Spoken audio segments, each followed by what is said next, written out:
नमस्कार मंडळी. तर आज आहे माझ्या वंशचा वाढदिवस आणि वंशला 2 वर्ष कंप्लीट झाली. 2 वर्ष कधी झाली काय समजलंच नाही. मुलं पटपट मोठी होतात आणि काय कळतच नाही.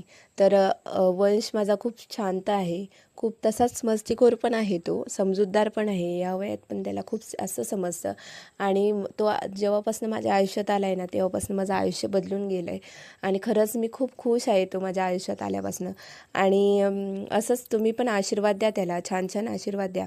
बड्डेचं सेलिब्रेशन करायसाठी इथे मिसळ बनवलेली होती मी दुपारीच आणि बड्डेचं इथे डेकोरेशन करायचं होतं. त्याच्यासाठी ह्यांनी फुगे फुगवून ठेवलेले, पण मुलं काय ऐकत नव्हती. फुगेच मागत होती, त्याच्यामुळे असंच बंद करून ठेवलेलं.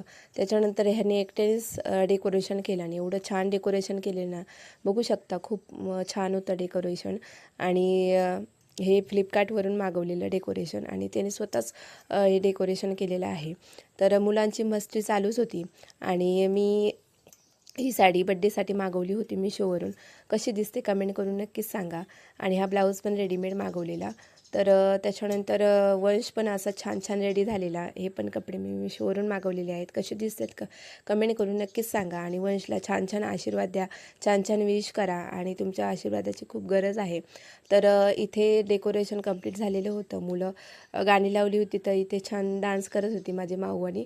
आणि त्याच्यानंतर सेलिब्रेशन करायचं होतं, तर सर्वांना बोलवलेलं होतं आणि वंशचे काही फोटो वगैरे व्हिडिओज वगैरे काढले, पण तो काही फोटो काढायला आणि व्हिडिओज काढायला देतच नव्हता, नीट बसतच नव्हता. लहान मुलांचं तसंच राहतं. त्याच्यानंतर सर्वजण आले आणि इथे बड्डेची तयारी सुरू झाली आणि केक वगैरे आणलेला. केक ठेवला आणि त्याच्यानंतर सगळ्यांनी औक्षण करून घेतलं. छान छान आशीर्वाद दिले त्याला आणि इथे बड्डेचा केक कापला आणि सर्वांनी विश केलं त्याला. आणि वंश असा शांत बसलेला. मला तर वाटत नव्हतं की वंश एवढा शांत बसेल. त्याच्यानंतर केक वगैरे सगळं वाटून झालं.